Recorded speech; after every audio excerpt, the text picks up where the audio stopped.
Orale! Bienvenidos and welcome to the Familia FFB podcast. I am your host, Jorge Martin, and we're on YouTube, Familia.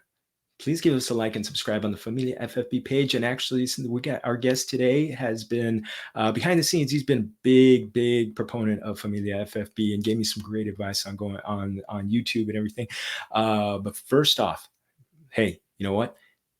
We're part of the Fantasy Points Media Group. Hey, you know what? We are just a proud member of them. When you go to fantasypoints.com, you get, I'm telling you, you just get everything. You get, oh my goodness, familia. We're on June 24th. They will have just started a 32 days, 32 articles, 32 podcasts. This includes key off-season moves. You got Scott Barrett's strength of schedule. You got Graham Barfield's pace and tendencies. You got data points from new additions to the team, Chris Wecht and Brett Whitefield. They are part of the Fantasy Points data and research team. You got projected fantasy contributors from Joe Dolan and Jake Tribby, both recent guests on our show. Dynasty Buy Lows from Wes Huber. You got John Hansen, the fantasy guru himself, with Final Points. And you got interviews with beat writers, which we're doing here. We are talking to insiders all throughout the fantasy community. Please make sure when you go to fantasypoints.com, put in the promo code Familia22. If you want to do it in Spanish, Familia22. We're going to get you 10% off your subscription, Familia. Oh, my goodness. Let's get into our guest. And it's a return guest, Familia. And I tell you, his was one of my, to say that he brought it would actually be doing a disservice. The passion, the intellect, the research, the great hot takes. This guy, I loved having him. He is mi amigo, Manny Chokuba. He is the host of Back Row Commanders, recently renamed, I wonder why, and Talking Sports with Manny. Both shows are on YouTube. Both are just fantastic follows. He's a great follow on Twitter. And his fantasy football analysis is spot on, familia. Let's welcome in mi buen amigo, Manny Chokuba. Manny, bienvenidos, mi amigo. Man, appreciate you having me on, man. You could have had anybody on this show, and you just decided to invite me. So, hey, I appreciate the invite, and I'm ready to talk some football, man. Well, you know what? It's Commanders. Let's start with the name. There was a lot of consternation, a lot of talk. Some people even wanted to keep Washington football team. I was not one of them. What are your quick thoughts on the new team? My whole thing, when I got the name, the Commanders. We were hearing little things here and there that it could be the Commanders. And when I got the name, I was upset. I'm like, man, Commanders? What kind of name is this? You could have chose any name. But then I had to remember my stance was I really didn't care what the name was as long as they retained the colors.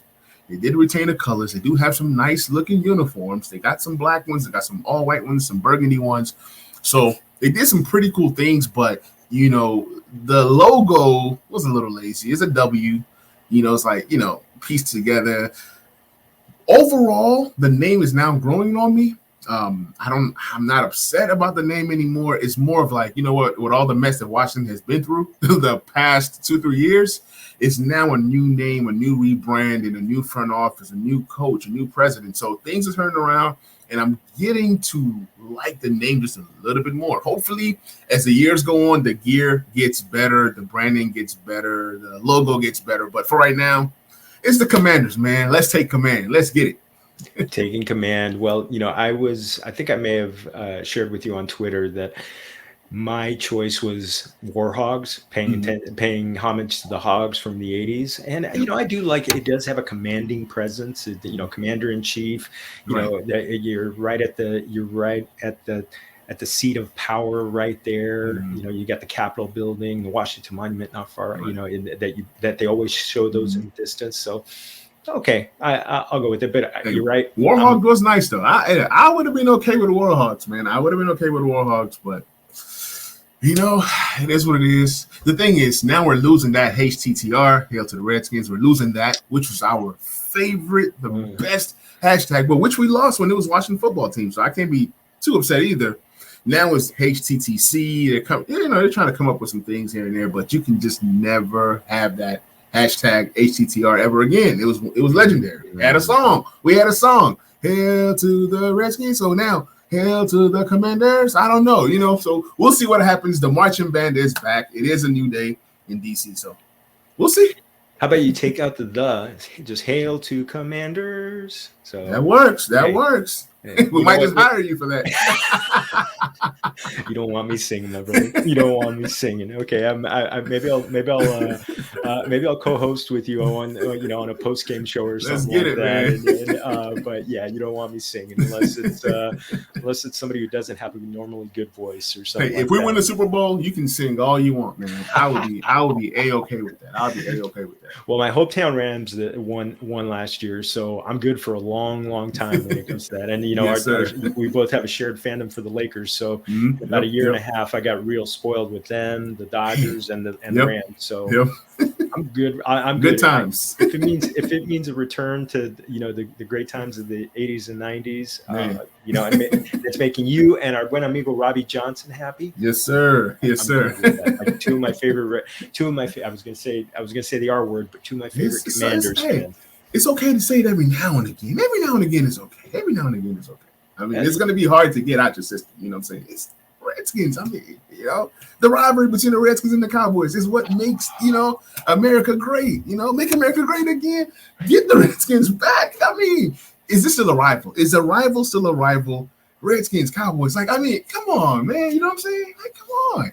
It's just not the same anymore, man. It's just not the same anymore. But hey, can't cry over spoiled milk. All I can do is try to make the best out of the rest of the situation, which is new branding, new team, new excitement. I'm getting excited. And you got a new quarterback. What, Carson Wentz. I mean, it hasn't been a good ending in the last two places that he's been. Obviously, things are tough in Philly, and you got to see up close and personal a couple of rough games. I think it was even the opener in 2020 where, I mean, Chase Young just about made him a rag doll in one game. But it was pretty good for a while last year. I believe he had like 6 or 7 games in a row where he had 2 touchdowns, but then it was just a crash landing at the end. But he's on a new team. I've heard that there's talk, and I've heard this also on the baseball side, that it's kind of his last chance when a player is backed into a corner and they have to perform. If they really got it in them, they perform. And now you got Wentz. There are some things to like about him. When it gets ugly, first off, what's the general feeling about the acquisition, both with you and with with your followers, and also kind of like the projected outlook for him? Where do you think he's going to be good for the team? So for me, I was excited about the signing just because it's Washington. We never have good quarterback play. We never have consistent quarterback play. We've been searching for the quarterback. We can't draft quarterbacks. And when we draft quarterbacks, they either get hurt or we let them go. Kirk Cousins. So when you look at Carson Wentz, right, and you look at what Taylor Heineke did last year, Carson Wentz gives you that elevated play, big arm talent, right? This guy can tear it up. He puts up yards, but he's never really had a true number one wide receiver. The best he's ever had was Alshon Jeffrey? I can't think of another better wide receiver that he's ever played with, okay? If you look at Carson Wentz's numbers through history tells us that he's a 7 interception or less every single year. Out of the 6 years that he's played, he's had 7 or less interceptions 4 out of the 6 years, right? He's only had 2 bad seasons, which is his rookie season when he had 14 picks and then his 2020 season when he had 15 picks. Outside of that, it's been 7 picks every single year. 7, 7, 7, 7, 7. So what does that tell me? He's taking care of the ball. What does that tell me? He's going to give you elevated play. Already, he comes in better than Taylor Heineke automatically, just off of taking care of the ball. Everybody says, oh, he played bad with the Colts last year. And I'm like, 3,500 yards? Okay. 27 passing touchdowns? Okay. 7 interceptions? Oh, because he made a few silly mistakes. You take that same Carson Wentz from last year and you put him on the Washington Commanders team this year, you're talking about 10 wins minimum. Guaranteed. He's almost guaranteed 10 wins. We're going to talk about the weapons a little later, but him just coming in with his presence, he's a 6'5" quarterback. He's mobile. The arm talent is there. There were some passes that Taylor Heineke was making last year that were ducks. I mean, he was just throwing up passes with his eyes closed, getting people hurt, getting Terry hurt, couldn't hit De'Ami Brown down the seam. I mean, you get a guy who can make all the throws. Okay, it's just all going to be about his decision making, crunch time at different parts of the game. I'm not worried about any of that. Like I tell everybody, if you saw Taylor Heineke last year and you see Carson Wentz last year, it's kind of like Spam versus steak. What more do you want out of the quarterback position? So for me, I'm excited about it. Everybody talks about, oh, it's $28 million. How many other quarterbacks are getting paid more than Carson Wentz is not giving you the production that Carson Wentz gives year in and year out? So he's coming to a weak NFC East, right? He's leaving a tough division in the AFC South because you got the Titans there, okay? There was a reason why they couldn't get past the Titans. They had a really good defense and the best team in football, record-wise, last year. So you're coming to a weaker division. The Dallas Cowboys, who lost Amari Cooper and lost several other players, he comes in as a number 2 quarterback in this weak division. It's a weak division. The division was won by 7 games 2 years ago. Last year, the team won 6-7 games? I don't even know. It was bad. You can't tell me that you can't get an improved quarterback coming in with all these weapons and you can't get at least 10 wins? Come on, man. So that's how I see it. It's a $28 million a year contract this year. Next year, he becomes expendable. Like, you don't have to re-sign him if you don't want to. The only guaranteed money is this season. You paid, 2 third-round picks, 1 third-round pick, and turned into a second-round pick. At the end of the day, they were able to trade back this year in the draft, recoup one of those third-round picks, and then next year, you don't know what happened. So essentially, you pretty much got Carson Wentz for free. Even if you lose a second-round pick next year, right? Okay, you lost a second-round pick. You can still trade back and recoup some picks. So I love the acquisition. You lost 2 third-round picks, 1 conditional that can turn into a second. At the end of the day, to get a starting caliber quarterback of this level, regardless of what he's done the past couple years, this is the best quarterback Washington hasn't had since, I would say, Kirk Cousins. So fans can be mad. They can be happy. Facts are facts. Show me a quarterback that is giving you 3,500 yards passing and 27 touchdowns.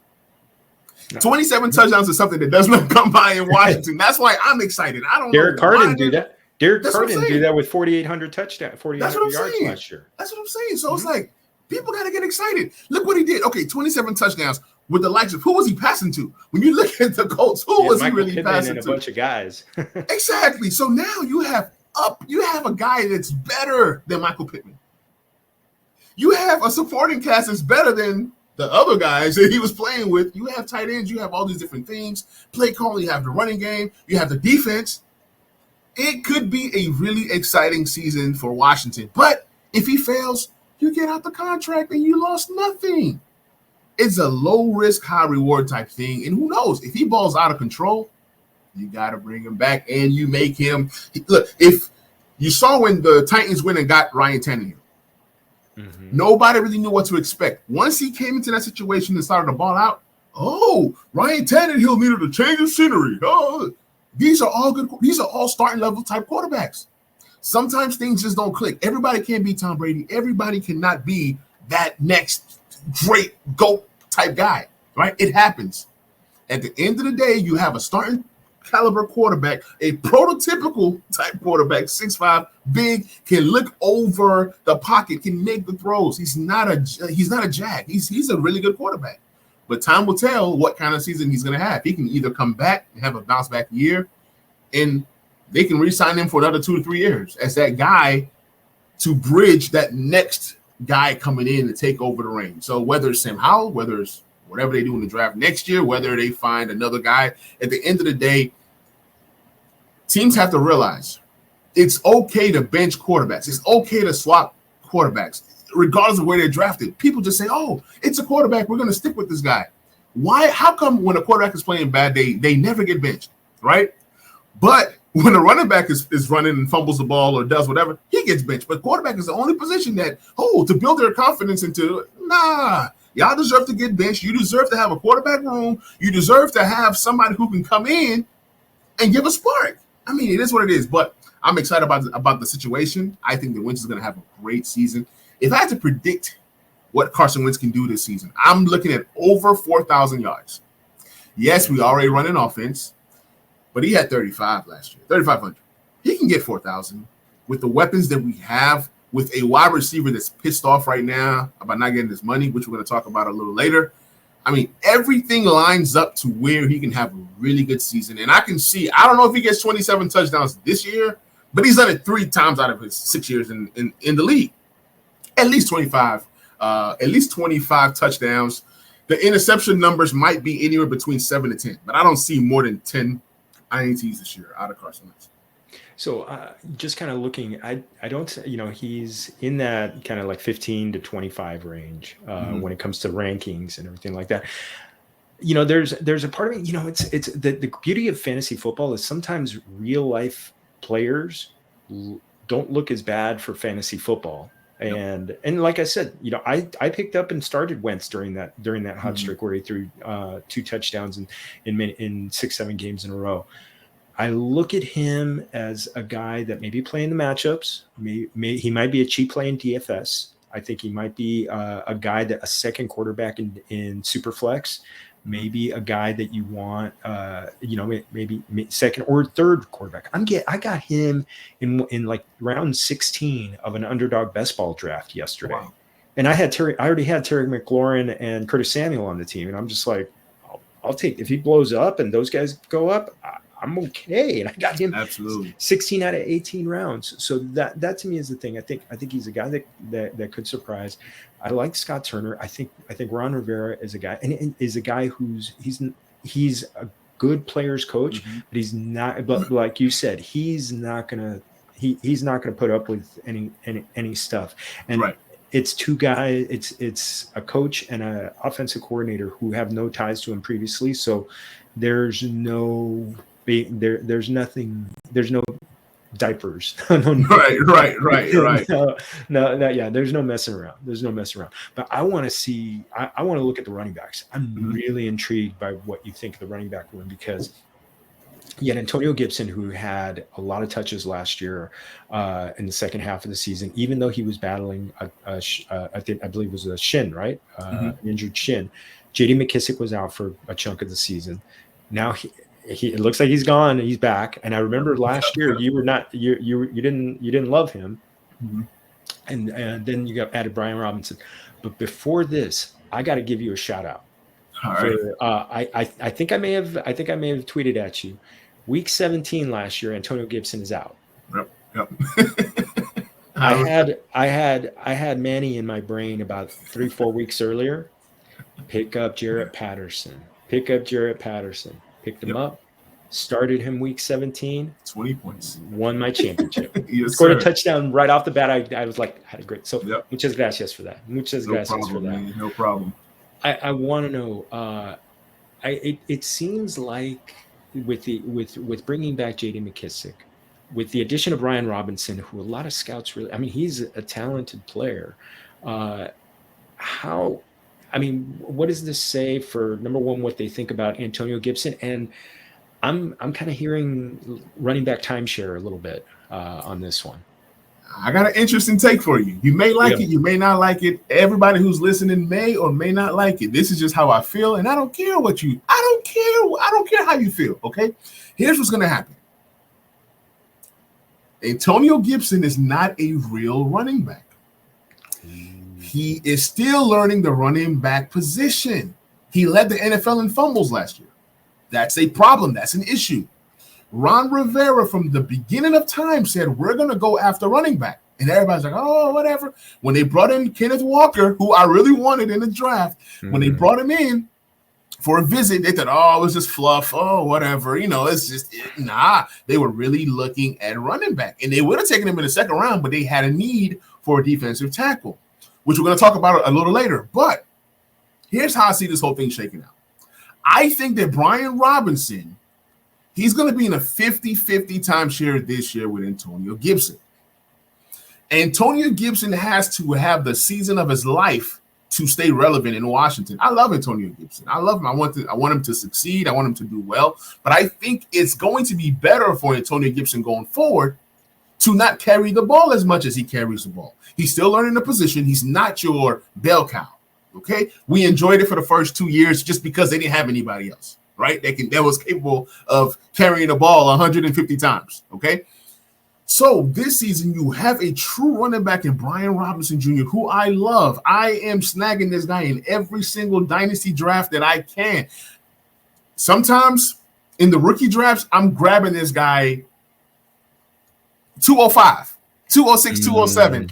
That's a bit of a reach. He should be a later, second round pick, early third round pick guy. But at the end of the day, I can see the future, and I hope I'm right. If I'm right, I see a scenario where when Antonio Gibson is done in 2 years, because this is his second year going into his third year, you don't pay running backs. You do not pay running backs. That's one of the cardinal rules. You do not pay running backs. Another rule that I have is that you draft a running back every other year. So if you're drafting a running back every other year, the Patriots do it. Damien Harris is gone. Ramondre Stevenson becomes the guy. Pierre Strong becomes the backup. That's just how things go. You do not pay running back. So if I'm expecting for Washington to not pay Antonio Gibson, and even if they do, it's going to be a friendly deal. It's either take this friendly deal, you enjoy in DC, or go somewhere else, test the market, get what you can. Okay. Now, what's going to happen this season is with J.D. McKissic taking a lot of the third down work. Okay. They're still going to use Antonio Gibson in some third down situations. You're going to see Gibson maybe catch more passes than he's had in his entire career, which is good for fantasy. So there's a way that everybody can eat. Maybe not J.D. McKissic, but Ron Rivera wants to run the ball. He talks about having that thunder and lightning that he had in Carolina with Williams and can't think of the other guy right now. Jonathan Stewart. Jonathan Stewart. Yeah, so he wants to run the ball. I see Brian Robinson as the season goes on as a guy who can take the reins from Antonio Gibson and be that number one back for the team. That does not mean that Antonio Gibson is bad. It's not a knock to Antonio Gibson. It's just that you have a real running back that understands how to run the ball as a running back. A guy that you can trust on 3rd and 1, 3rd and 2 to go ahead and get those tough yards. Another area where Antonio Gibson struggled last year. As big as he is, as fast as he is, as strong as he is, there's just certain things that he does not do well as a pure running back. Now, I can be completely wrong. He might run for 1,500 yards next year and say, shut up, Manny, I got this. And that is possible. But at the end of the day, I do think it's going to be a 50-50 timeshare between those two guys. J.D. McKissic is going to get a lot of passing work. You're going to see J.D. McKissic a lot in the slot as well. But I don't think that the volume for J.D. McKissic is there unless somebody gets hurt. So you're looking at a ugly-looking backfield this season for Washington. I will not necessarily trust any of these guys this season. I'm in a draft right now, and Antonio Gibson is looking at me. He's next on the board. I'm not going to draft him. I'm possibly going to draft Terry McLaurin or somebody else, or even Josh Jacobs, who I love a lot this season. But that's just how I feel about this situation. I think there's going to be a timeshare. There's a possibility that both guys get 1,000 yards. There's a possibility that both guys get 500 yards. So I can't really give you a number on what it's going to look like. But one thing that I would say for you guys to expect is a lot of touchdowns. So you can see Antonio Gibson with 700 yards rushing, but 10 to 15 touchdowns. That is possible. He's going to get a lot of goal line carries. You're going to see there's going to be a lot of goal line carries. If you go back through history, just look at Antonio Gibson rookie year. What made Antonio Gibson special? He was scoring touchdowns. Mm-hmm. He wasn't fancy. He wasn't doing anything fantastic. He just got volume, and he scored touchdowns. In year 2, he scored touchdowns. So he kind of stayed within that RB11 or RB15 area, that because of touchdowns. Now, will he score 10 touchdowns this season? We don't know. So it's just one of those mysteries. But one thing that I do know is that the running game as a whole is going to be very, very good. Love it. Yeah, I'm kind of regretting right now. I had Brian Robinson on the board for the last pick of a underdog draft, and I was really contemplating him, but I thought I think I need one more receiver. So we'll see. I mean, he's a guy. He's there in the last round. He's there in round 18 of underdog drafts. I think it's someone that's got to be under consideration. Let's go to the wide receivers. I mean, a lot of talk about Terry McLaurin wants a new contract. I mean, Ron Rivera said it's going to get done. I just drafted him. Just drafted him. Real time, familia. Real time. In the 5th round at the 5'11" in the startup. That's That's great value for a wide receiver in a startup, in a dynasty startup. Yep. A number one wide receiver. Okay. Carson Wentz, one of the things that he does do well is throw the deep ball. And Terry McLaurin, from his very first touchdown in the NFL, showed himself to be a deep threat. Yep. Can this be a happy marriage with a guy who's going to be, who could just be, over 1,000 to 1,200 yards, and maybe not high in reception numbers, but just big numbers, and maybe 7 to 10 touchdowns? Could we be looking at from Terry McLaurin in a healthy season? I think you can, and this is why. You look at Terry through history, right? 919 yards year one, 1,100 yards year two, just over 1,000 yards. He just kind of squeaked by with 1,000 yards because of that 17th game. And every year, he's always had anywhere between 58 to 87 receptions, right? You get the best quarterback he's ever played with in his life, right? Terry gets open. And if you get open, there's a good chance that Carson Wentz is going to hit you with the football, okay? Not only does Terry get open, you've now added Jahan Dotson on the other side, okay? You have De'Ami Brown in year two, right? You have Cam Sims and all these different wide receivers that are ready to step up because they're tired of being a laughingstock. You have Curtis Samuel. So you say, okay, how is it that Terry's going to have the best year of his life, but you have all these different weapons? If Terry gets 90 receptions, is that not better than 87 career high, right? If Terry gets 1,200 yards, is that not better than anything he's ever done? If Terry gets 8 touchdowns, is that not better than anything he's ever done? So to be safe, you can say, I can see 90 receptions. I can see 1,200 yards. I can see 8 touchdowns, okay? Now, I've said that before. I think I said something similar last year, but the quarterback play was just so bad that this guy literally could have had 1,500 yards last year. He was that open. But noodle arm Taylor Heineke just couldn't get the ball to him.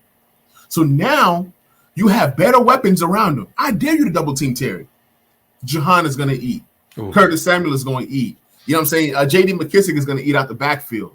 You have some tight ends that can play, okay?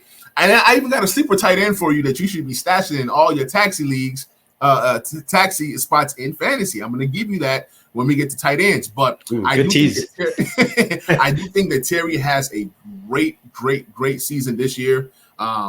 Last year, he was just, I don't know what happened, but it was amazing that the guy had 77 receptions and 1,000 yards. I don't know how he did it. This guy was double team, triple team, no quarterback, bad quarterback play. There were times like in the ATL game, Taylor Heineke was, under duress. He was running around, swiped the guy, threw it up in the air. Matter of fact, Terry was open. If you go back and look at that play, Terry was wide open, waiting for the touchdown. This guy throws it late. Terry sideswipes the guy, jumps up, catches the ball, touchdown. Okay? I don't know how Terry made that catch, but that's just what Terry McLaurin does. He made some amazing catches last year. You go back to the Chargers game, there's one that, I think it was, I don't know if it was Fitzpatrick at the time or Taylor Heineke. They threw the ball and it just ended up in his hand. He's just that good. He gets open. And if he gets open, he's going to get a lot of receptions. The year when he was drafted, I said to several different people, I said, I think the 2 best route runners in this draft is A.J. Brown and Terry McLaurin. Everybody laughed. Nobody's laughing now. I'm going to say this about Jahan Dotson, his running mate on the other side. He has the best hands in this draft. Easily. Now, what does that mean going forward? I don't know. But I tell you this, you can double, triple team Terry if you want to. You got another guy on the other side that runs a 4.2, 4.3. I mean, it's 4.3 and change. 4.3 and change. 4.34. Mega speed. You have Curtis Samuel, who I don't really give him much respect because I haven't seen him. So I haven't seen what he can do. But history tells us that he's a really good wide receiver. So he's still somebody you have to guard if he's healthy. That's all I'm saying. All I'm saying is if Terry's lined up on one side and Jahan is lined up on the other side and Curtis is in the slot, pick your poison. All 3 guys run a 4.3? So it's going to be a fun season. And then Antonio Gibson runs a 4.3, I believe. So it's going to be a fun season. Do not be surprised if you see a lot of Antonio Gibson split out wide. Ooh, that'll be caliente, kind of like a 4 wide receiver set or something like that. I do have some questions. A question about Curtis Samuel. I mean, just not healthy all last, just from preseason and Yep. everything. Yep. I haven't seen a lot of haven't seen a lot of reports, which I'm taking to be no news is good news about him. That is he a guy that if you get positive reports on him in training camp, that maybe he's going to go up your draft board a little bit? Yeah, he is bubble wrapped right now. Yeah. They're bubble wrapping him. They're not, a lot of times you see him working off on the side.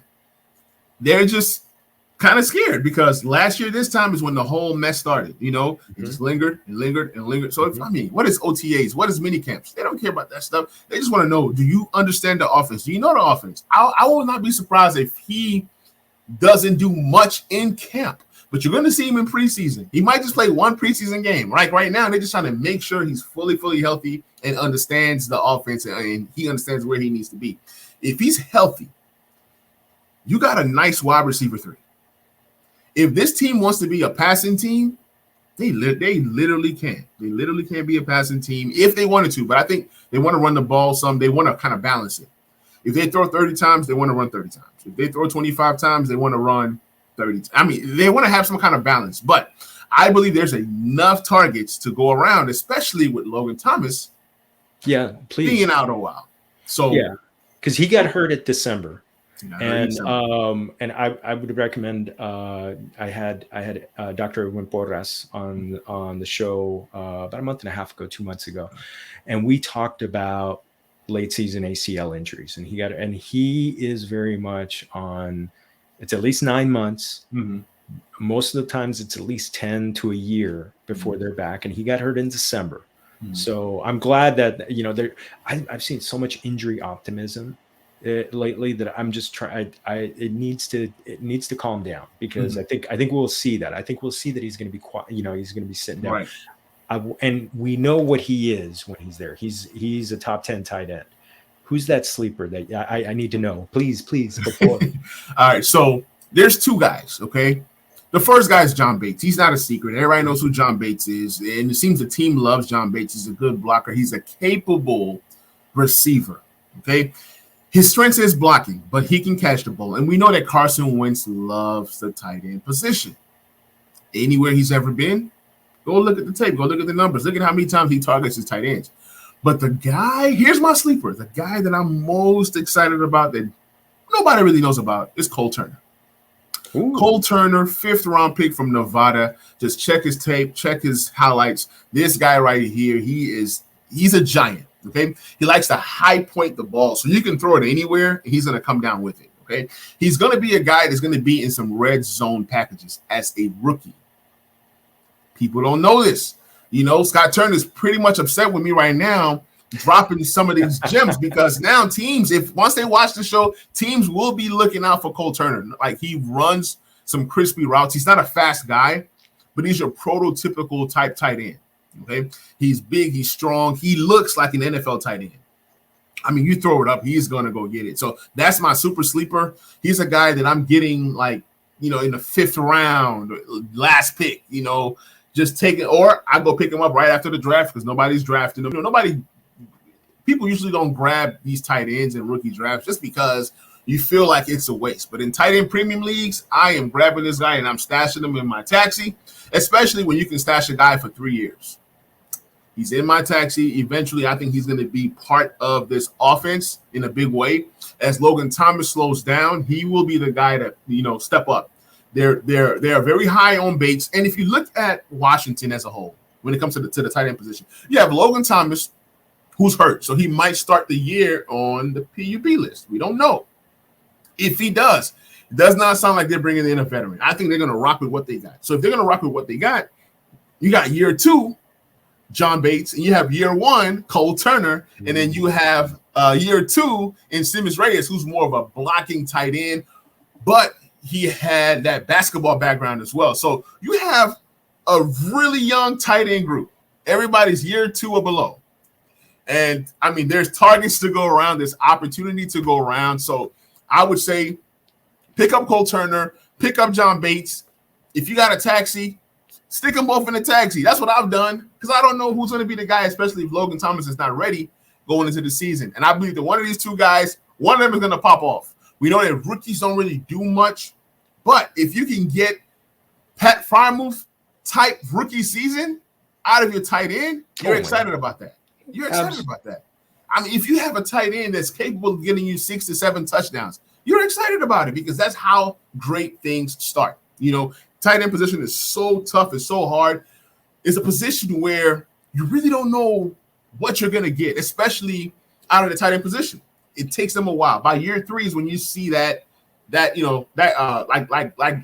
steady climb. Like you know, like this year is like more receptions. Next year is more yards. Next year is more touchdowns until they become a full NFL tight end. So I don't know who's going to pop off between John Bates and Cole Turner, but if you got space on your taxi, doesn't hurt. Stick them in there, especially if it's tight end premium. See what happens. But I'm really, really, really excited about Cole Turner with Carson Wentz's track record of loving big receivers, big tight ends, throwing it up in the air.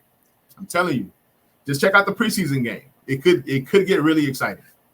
So I wanted to, I know we got a few minutes left. So let's take a quick look at the offensive line. It was finished the season rated number 6 by Pro Football Focus. Going into the season number 15. Hey, I got 15 more minutes, so.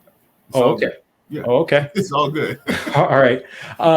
So looking at these guys, this offensive line, I mean, considering how important an offensive line is to Carson Wentz, is this a group that can keep him clean so that he can do what he needs to do and doesn't have those panic plays that have become so infamous?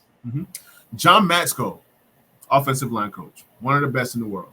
You can put me on that offensive line and he will get something out of me. I'm not saying as much. I might just be able to just get one chip block or whatever, but he is the best at taking bargain players. You can go to the Dollar General, get you some players from the Dollar General for peanuts, and he will take those players and make them respectable players. This is what I mean. Cornelius Lucas, when he came from Chicago, he was a guy that nobody wanted. Came to Washington, made a name for himself, got a second contract, right?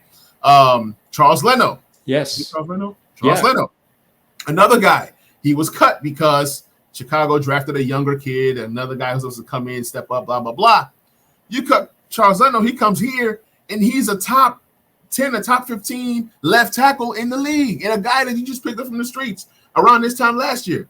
So what I'm saying is, somehow, some way, this offensive line always finds a way to be top 10. They always find a way to be top 10. And it's just, I mean, you've lost Brandon Sheriff, right? So you're kind of worried. You've lost Trent Williams. Somehow, some way, these guys continue to produce. We've added Trey Turner. We've added Andrew Norvell. And these are two guys that have been all pros and Pro Bowlers. You add them to this group.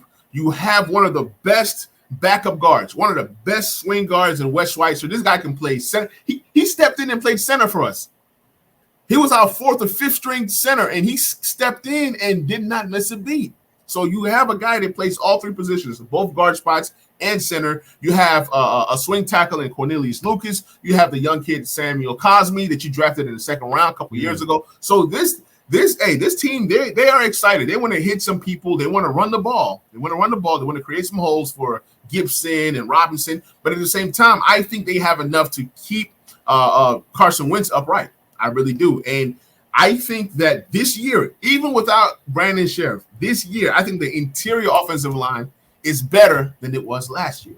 Why? You're going to get depth. So you're going to get your center back. Okay, your starting center. Can't think of his name right now. Forgive me. You get your starting center back, and then now you get 2 guards that are vets that have been Pro Bowlers to come in, and then you got the best, like I said, the best interior swing guy that can play all 3 positions. If something goes down with injury, I mean, I think this offensive line position could be top 10 again this season. Oh, fantastic, amigo. Fantastic. Let's go to the other side of the ball. Chase Young coming back from torn ACL. It was in November. So doing the 10-month math, it's right around opening day. I know the optimism is there, but this is potentially a Hall of Fame caliber player that you're not going to rush back. Let's start against the pass. This team, injuries just killed them. I'm not going to lie. I was targeting them a lot in DFS and and all my redraft teams. Whenever anybody was going up against Washington, I was throwing them. Is there enough there to kind of come back to the middle, or a team's going to be attacking them in the pass early on? Put it like this: Warren Sapp was in camp a few days ago. Ooh, that's right. Warren Sapp was in camp a few days ago. Just go listen to the comments. That's all I got to say about that. He was excited. He was like, these guys are ready to eat. Just remember that game, Hungry Hippo? Yes. This is what you're going to get out of this defensive line. They're hungry, and they've been disrespected. Okay? You have a guy in Daron Payne who they might not resign just because you got to pay Terry, you got to pay these different guys. Daron Payne is on a contract year. What does that mean? He's going to play for his NFL life. So he's already angry. He's already pissed off that he embarrassed himself by hitting Jonathan Allen in that whole thing. And Jonathan Allen went through the same thing where it was like, is Jonathan Allen, is he really worthy to be paid? It should be paid Jonathan Allen. Who is Jonathan Allen? He's all right. He's not lived up to. What did he do? He was the second best defensive tackle last year, outside of Aaron Donald. You can go look at all the numbers, pass rush, quarterback hits. This guy was a Pro Bowler. He should have been an All-Pro. But because of politics, he wasn't an All-Pro. And this was a guy that you just paid, right? So you have Jonathan Allen. He's the leader of this defense, the leader of this defensive line, right? Then you have Daron Payne, who was pissed off. He's been disrespected. He's like, I'm Daron Payne, and you're talking about you might not pay me? You guys know who I am? So he's pissed off, right? Then they drafted his potential replacement in Fedarian Mathis from Alabama. He's another Bama boy that they drafted super high in the second round. So and that guy had 9 sacks in college, so he's excited, right? So that should light a fire up on the Payne, whether he stays or not. This season, you're going to get the best season you've ever had out of Daron Payne. Then you go to the other side. You have Montez Sweat, right? Former first-round pick. Got hurt last year. He was on his way to 10, 11 sacks. He's excited. He's fully healthy. He's ready to go. Then on the other side, you got Chase Young, okay? Like you said, potential Hall of Famer. Another guy who he's been hearing all the chatter. Chase Young doesn't have any moves. He only does the same thing. He's working off of his athleticism. Some of that might be true, but at the same time, Chase Young is pissed off. When he comes back and he's fully healthy, he's going to ball out. We remember Bosa. We remember how Bosa got hurt, came back, and Bosa was still Bosa. So I am not worried about Chase Young. That's the one guy that I'm not worried about. When he's there, his energy is infectious. Whether he's getting you sacks or not, he makes that defense go. Okay? So you have these 4 guys, 4 different situations. And mind you, Sweat, his contract is coming up. So it's time to ball out, right? Then you have Chase Young. In 2 years, his contract is coming up. So it's like, it's go time. These guys want to maximize playing together. And this could be the last year that all 4 former first rounders are all on the same defensive line. So I think it's going to be special. I hope that it goes so well that teams are calling us saying, hey, we got a first round pick with your name on it for Daron Payne, and we trade him midseason just to kind of recoup some kind of value. Or even if it's a second round pick at the trade deadline, I'm not saying that they should do that, but it's like, hey, either you pay him or you trade him, right? Or you just use him and you let him go and you get that comp pick, which would possibly be a third rounder 2 years from now. So I think this group is hungry. They're pissed off. They're angry, and they've been disrespected. But now it's like we can't predict stats anymore. We can't say, "Oh, this group is going to go out there and give you 50 sacks." They are done doing the talking. They're now ready to do the walking. From what I hear, I saw a enthusiastic Warren Sapp. He was excited. He was like, "Man, this group is going to be special." So let's see what happens. It's time to stop talking. And it's time to start walking. So I'm excited for this defensive line. It's put up or shut up.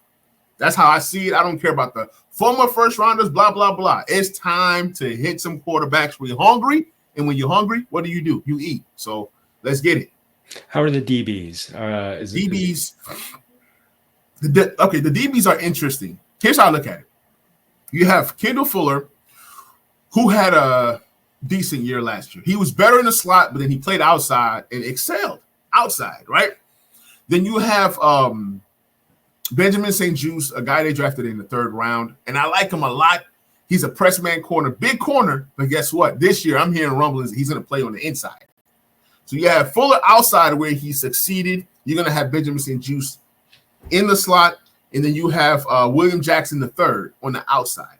He's more of a press man corner.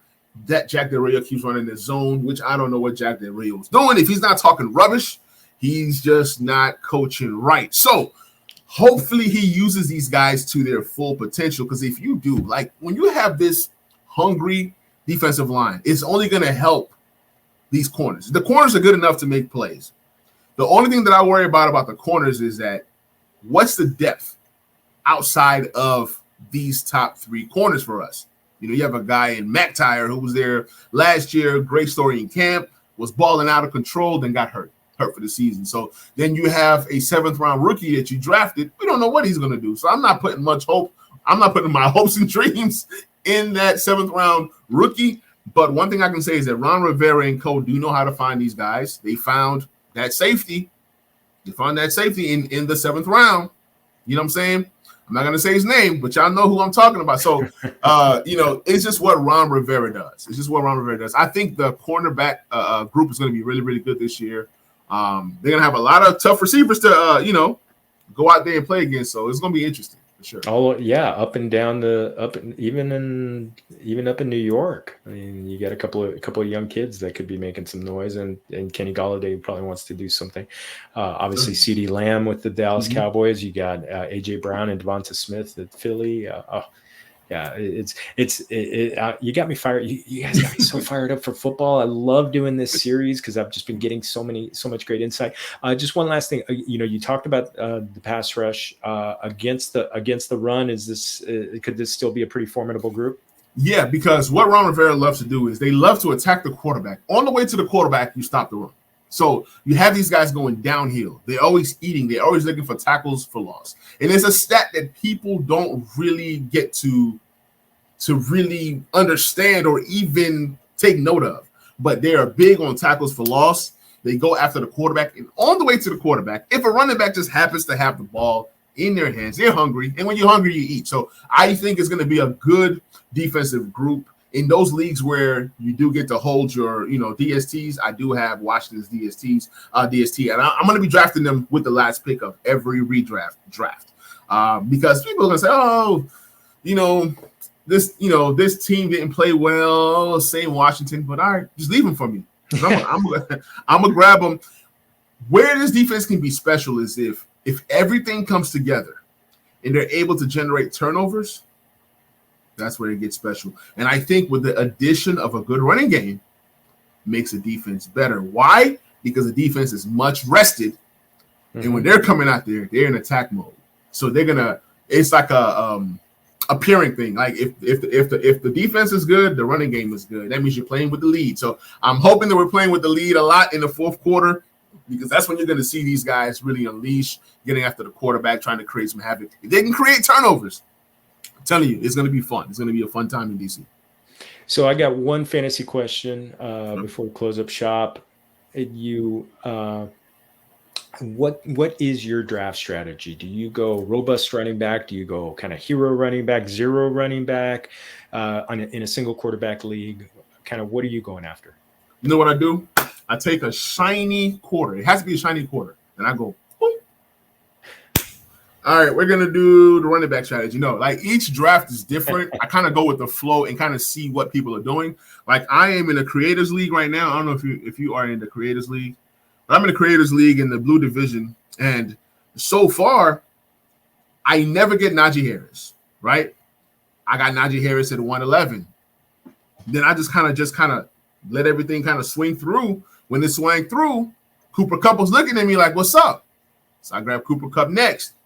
When it went around, came back, I was looking at, for example, Devontae Adams staring at me at the 311. Like, so even though I'm trying to win always, I try to get the guys that I know have the potential to be top 5 at their position. Mm-hmm. Then when it came back, everybody's saying, I don't want to mess with Kamara. I'll take Kamara because when he's healthy, he gets you that 85 receptions type thing. And that's what I'm looking for out of my running backs. I get the running backs that have that dual threat. So that's kind of my strategy pretty much. If I do go running back, it's the Najee Harris, the Kamaras, the Ecklers, the CMCs of the world. You got to be able to catch the ball for me. If you can't catch the ball, Aaron Jones included, if you can't catch the ball, you can't play on my team. Then I go maybe the superstar wide receivers that have the potential of getting 100 catches or more. Mm-hmm. Then I get the running backs like the Nick Chubbs and the Derrick Henrys and the guys that just run are really good, really solid, but they just run. Okay, so I kind of have different strategies just kind of based off of the board. Like right now, I picked up Terry McLaurin, right? Where my next pick I'm on the board right now is a super flex. I have no quarterback yet, but I don't care. You know why? Because I can get Carson Wentz on the next go around. Nobody wants Wentz right now, right? So I might go Josh Jacobs. He's a guy that I feel is going to have his best season. Contract year, new offense, touchdown potential is up. So I kind of just go with the flow. So my team right now after 6 rounds will be Najee Harris, Alvin Kamara, and Josh Jacobs as my running backs, Cooper Kupp, Devontae Adams, and Terry McLaurin. Then on the swing, you can give me Mac Jones. I can run with Davis Mills. I can run with, because then I look at the settings. The settings is 4 touchdowns. 4 points per touchdown. So it was like when all the top guys were gone, what could I do? When all the running quarterbacks were gone, what can I do? So then it's like any quarterback will just fit in perfectly at this point. I'm not going to overdraft when I can solidify all of my spots. Then I get my quarterback. Then I get my tight end. And I start working on my bench. So each strategy is different. I do love running backs, but I've come to the point to where I don't trust running backs anymore. They get hurt easily. Something can change. It can be a committee. Offensive line could be bad. Quarterback play could be bad. So I'm leaning towards more receivers than ever.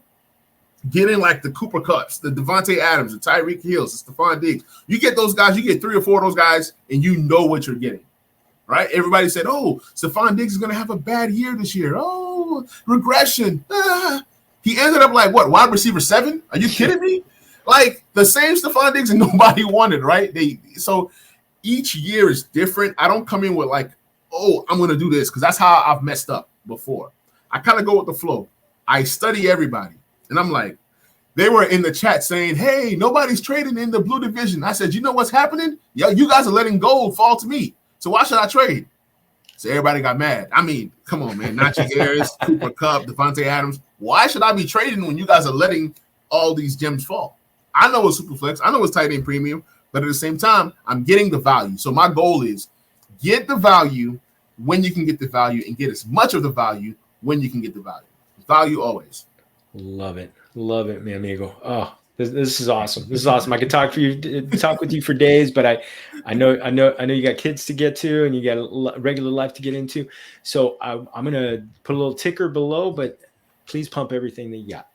All right. So guys, you guys can find me on Talking Sports with Manny, both the podcast and on the YouTube channel. The YouTube channel is Talking Sports with Manny. Then you are going to get the Back Row Commander Show on that YouTube channel. You're also going to get, like on Apple, Spotify, you can find the Back Row Commander Show if you like Washington or if you want to know about Washington players for fantasy football. I talk fantasy even on the Back Row Commander Show.